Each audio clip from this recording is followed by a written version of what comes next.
Hello sir, update ko lang kayo sir dito sa ilaw.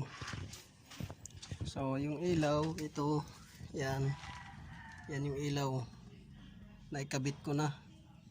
So naikabit ko na yung ilaw, hindi ko dito binalik sa luma kasi maiksi yung bracket dito, maiksi ang bracket sa luma. Yan o, yung luma. Tapos yung bracket nito nakasama, maiksi. So, ang ginawa ko dito, nilagay ko sa taas. Tapos nagbari na ako. Yan. So, yan. Ikabit na natin. So, kinabit na. Ito yung wiring nya. Yan. Ito, wiring. Tapos yung relay na bago, ito. Dalawang relay dahil dalawang combination siya.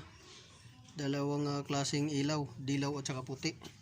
So dalawang relay ginamit para hindi siya talaga mag-short. Tapos yung sa aircon, ito inayos ko rin. Yan. Yung kulay brown na yan, yan yung sa aircon. Yan. So ngayon paggaganahin na natin yung so medyo maraming ginawa dahil dito nagbari na tayo, dalawang butas. Tapos yung harness inayos natin dito para hindi maipit at saka hindi mag-short. Tapos dito. Tapos yung sa aircon at saka yung sa hazard. Kasi magkasama doon sa isang relay lang yung hazard, tsaka yung sa sa headlight na luma na linya. So bago na yun. Yan. So pailawin natin yung ilaw. So ito dito pala sir, ito yung sa aircon, sa kaliwa ito yung sa aircon. So hindi na natin ginamit dito dahil nagmamalfunction, minsan gagana, minsan hindi. Yan. So dito na tayo gagamit. Ito sa aircon. Tapos ito naman sa paglamp. Tapos ito yung sa hazard mo, yung luma. Hazard. So paglamp muna tayo. Dalawang klase. Yan, dilaw. Yan. May dilaw siya. Yan, dilaw. So may dilaw siya. Yan. May dilaw. So sa puti,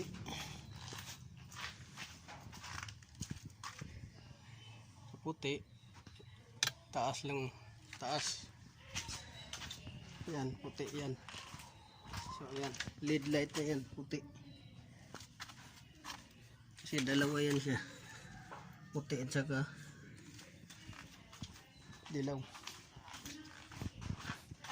Tapos sa aircon, ito, kung maririnig nyo, yan, kahit saan yan, taas baba pwede. So puro to binago ko, ito binago ko, tsaka ito linya, puro negative trigger para maiwasan yung masunog yung mga wire. Yan.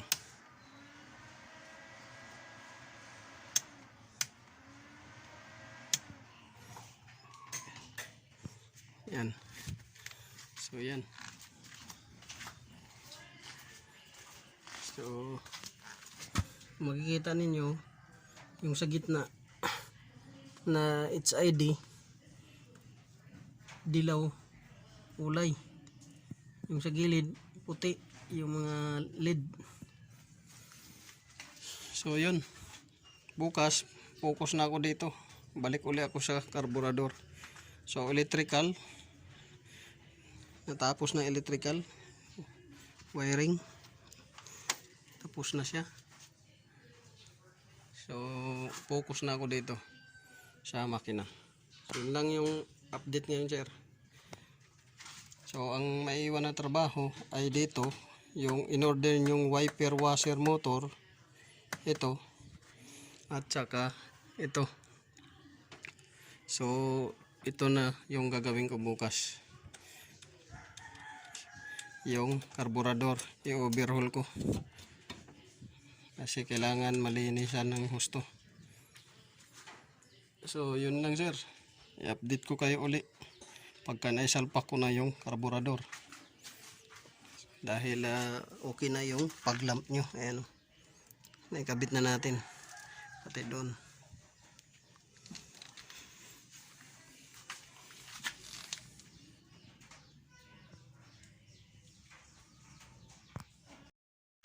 Hello, sir. Okay na yung washer nyo. So dito kasi ang natira na lang na gagawin, yung last na update ko sa inyo is ito, power washer. Tapos sunod sa power washer yung wiper arm. Yan. So hinigpitan ko na to. Hinigpitan ko na yung bolt dyan, hinigpitan ko na dito dahil maluwag. So yan, power wiper arm or wiper. Ito wiper niya, tsaka doon wiper. So mahigpit na to dito. Tapos yung doon mahigpit na rin. Katulad dito. Maluwag lang siya. Maluwag, pero titingnan natin yan kung luluwag uli. Pagka luluwag uli, bibili na lang ng panibagong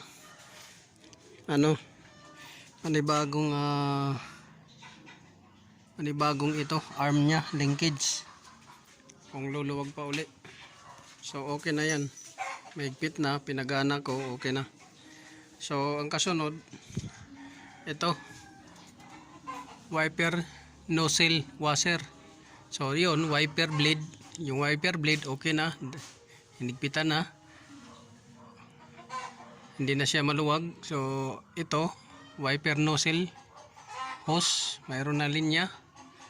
Yan, gumana na yan. Nilagyan ko na ng tubig dito. So gumana na siya. Papakita ko sa inyo. So yan, yung tubig na yan, galing yan sa nozzle. Dito. Yan, pinagana ko na yan. Yan o. Tubig. Pati dito. Yan o, may tubig pa naiwan. Galing dito. So, itong wiper blade, yan, pagka lumuwag pa uli, kailangan bilhan na talaga ng yung akma dito or pang modelo talaga na dito. Kasi ito siya, ito parang hindi siya original. Katulad dito, may winilding na dito. So bilhan na lang yan ng akma talaga dyan na arm. Mura lang siguro yan. Tapos ito, gumana na yan dito, nozzle. Yan, gumana na hanggang dito.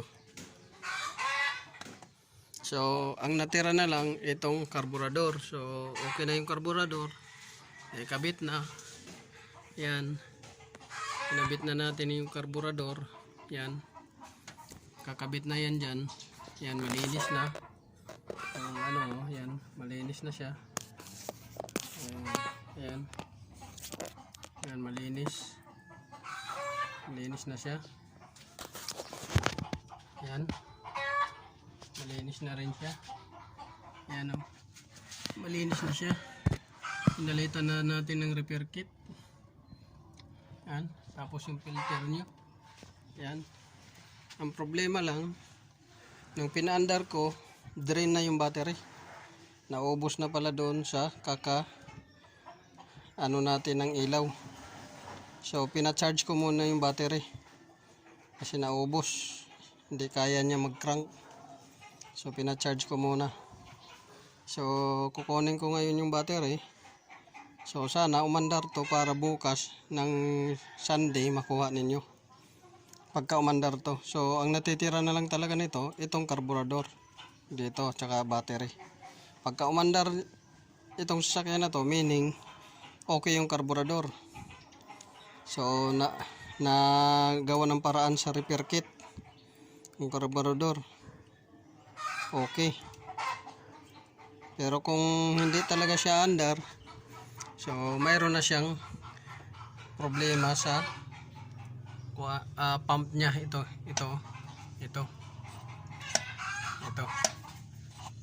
Kasi bomba to eh. Yan o. Dapat pag bomba yan, may lumalabas na gasolina. So yan yung ano. So yan yung ano natin. Tatry natin na paandarin. Pagka umandar ngayon, pwede niyong kunin yung sasakyan bukas ng linggo. Pero magsisimba pa kasi ako ng linggo. Day off ko ng linggo. Wala ako dito ng linggo. Day off ko. So ang ano nito, Lunes. Sa Lunes na lang. Siguro pagka hindi pa andar to. Kasi pagka hindi andar to, may problema dito. Sa pump nito. Walang ano to, repair kit. Itong pump na to. Walang repair kit. Wala siyang repair kit. Papalitan na talaga yan siguro ng ano, assembly. Kung may mahanap. So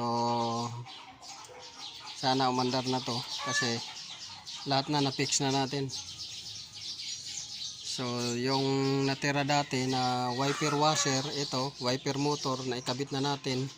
Nandito yung luma ng wiper motor. Ito yung luma na defective na wiper motor.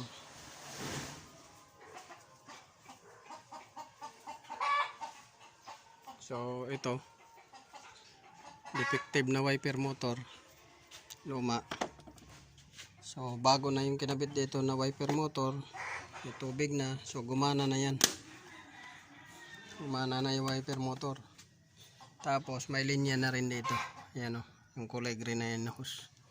Tapos yung doon, hinigpitan na natin. So yun, karburador na lang, tsaka yung ano, battery pang start. Lobat yung battery, chinarge ko muna. So sana ma-start na to para ano, tapos na siya lahat. So yun lang sir, yun lang ang update ko ngayon. Kanina hindi ko kayo na-update at saka kahapon kasi tinatry ko talaga na mapaandar.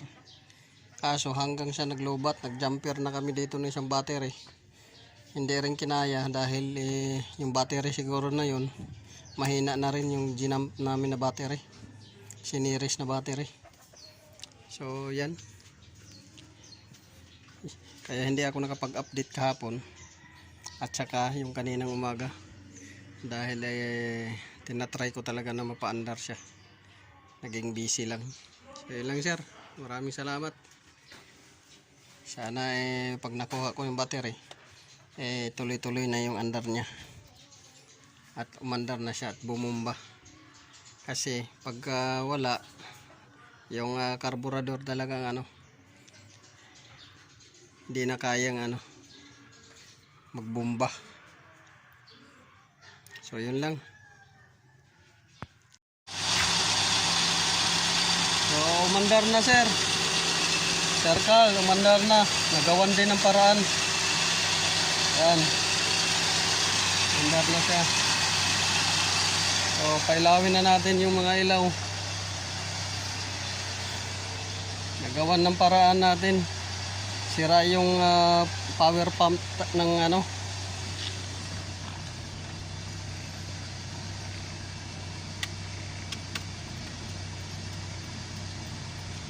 yan.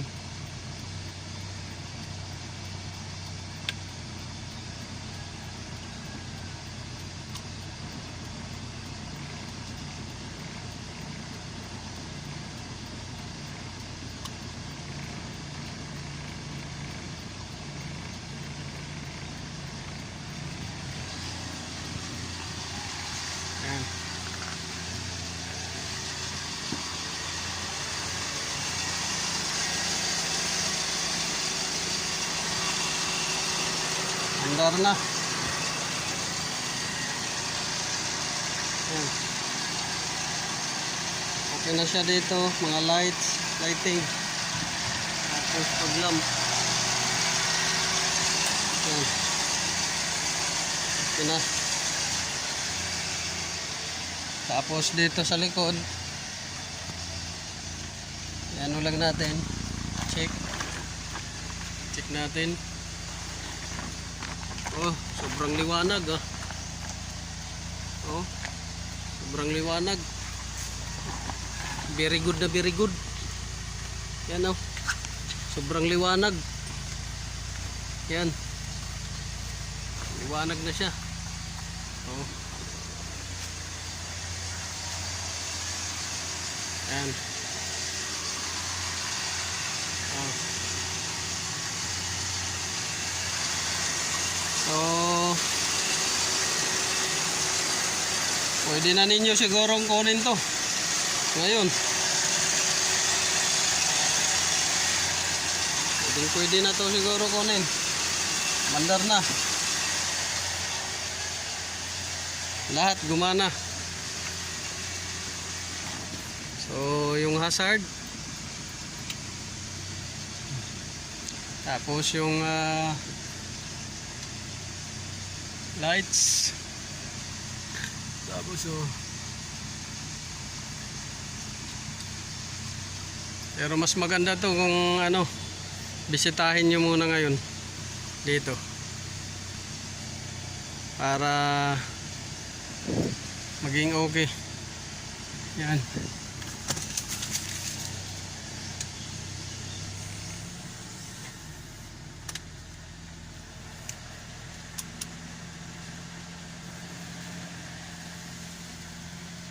Kasi paubos na rin pala yung gasolina nito.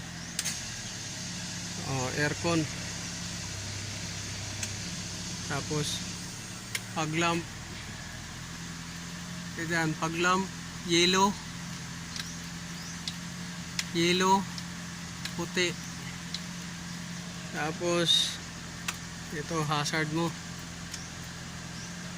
Yan. Okay na.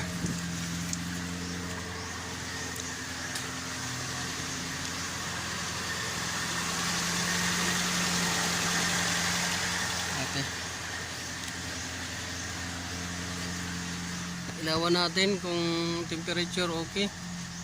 Okay. Kung yung temperature. Palang RPM to.